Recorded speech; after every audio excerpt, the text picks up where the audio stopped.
the comments from the previous videos to see if there's anything there. A lot of comments about how easy the schedule is and people expecting 10 and 11 wins.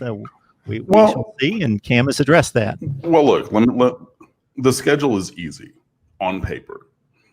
Miami is more talented than all of these teams that they're playing all year long. Every single team, home or away, neutral site, which we don't have any this year. All those things. That is true, 100%.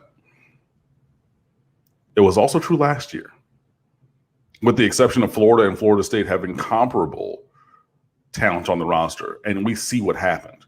So I get people are saying that. I get people are saying, yeah, Miami should walk to 10 wins. Like, they just have more talent on the roster. There's better athletes. You have a proven quarterback who's done it,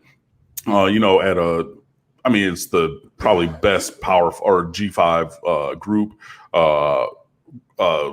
conference out there, and he's performed at that. He is currently on a record pace of having 15 consecutive games with a touchdown throw and a run, things of that nature. There's all kinds of things like that that you can say, but until Miami goes out and shows and proves, I mean, you don't have to look far in the rearview mirror. Look in 2019, look in 2018, look at 2016, and a lot of these other years, even when Miami was not really winning, the talent on the roster was way more than these other teams. You find ways to lose. To the comments on the screen, thank you. I appreciate it about the shirt. I like to have a little style on them. You know what I mean? So for teams that are vying for a national championship, obviously those are 130 teams theoretically, or 75 in the Power 5 theoretically, but in actuality, it's whatever it is, 10 or 15.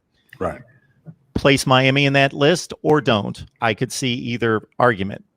Then all the games count because you get to win all of them or maybe slip up once to make the college football playoff. Obviously, the most important games for that next tier, and I'll put Miami there right now because my point is a conference championship.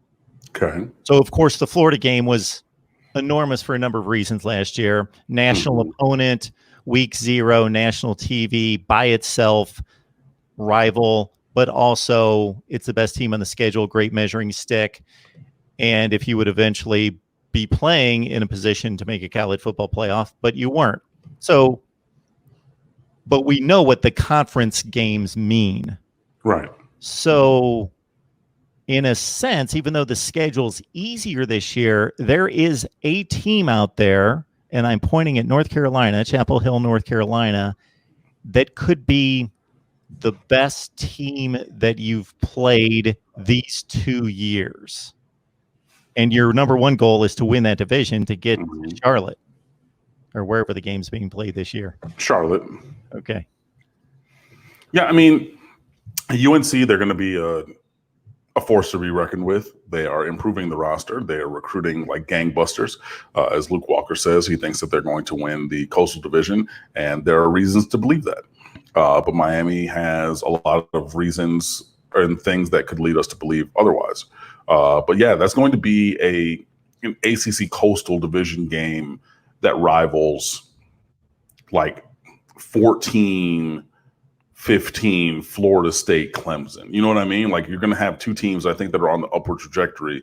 And I think that we're, by the moves that they're making, by the moves that both teams are making, you're going away from this, 4-4 Coastal Division chaos where everybody's 4-4, and then you kind of just drop a dime and figure out, okay, who's going to go to the championship game. It seems to me that Miami and Carolina are separating themselves from the rest of the pack. And honestly, Miami's been separated from the pack in terms of talent, but not in terms of production. But Carolina is adding talent at an incredible pace. Like, I was talking about this on Twitter. My boy JP was tweeting about this. Like, yo, Miami has to win and has to continue to stockpile talent because Mac Brown is not playing on this recruiting trail, bro, at all. And then you got Sam Howell, who's coming in there. And I mean, they scheme up ways to have him do the things that he does well. And the things that he does well, he does to an elite level. That's going to be a destination game. I know that one of our writers, one of our new contributors at State of the U, he said that the Virginia Tech game is the game that could be Miami's toughest this upcoming season.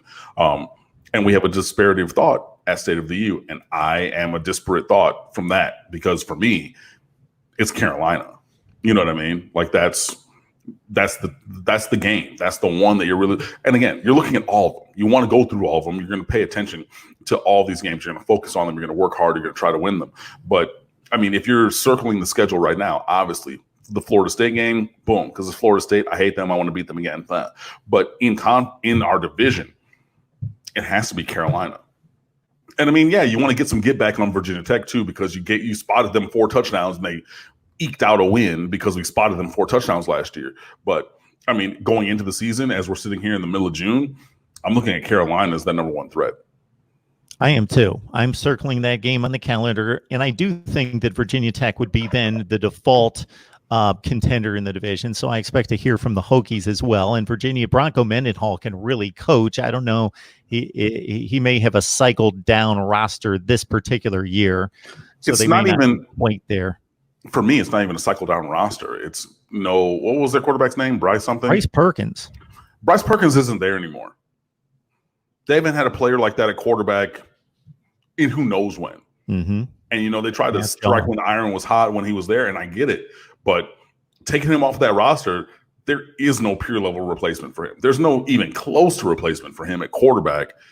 And he did so much running and throwing. And he didn't do much running against Miami because we got athletes. I mean, we got dudes at defensive end who can run that kind of way. But against these other teams, taking him off that roster and like the singular presence he had for them, that's a big deal. So to your point, in amongst your dissertation was, North Carolina's the team and the game we're scheduling and circling, I should say, on the schedule. Mm-hmm.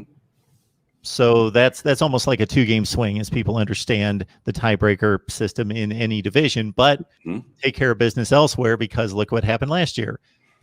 Miami beat the team that won the division, but then dropped the other ones. And it didn't matter. And in case you guys forgot, I was the high energy fan of the week that we won against Virginia on that Friday night.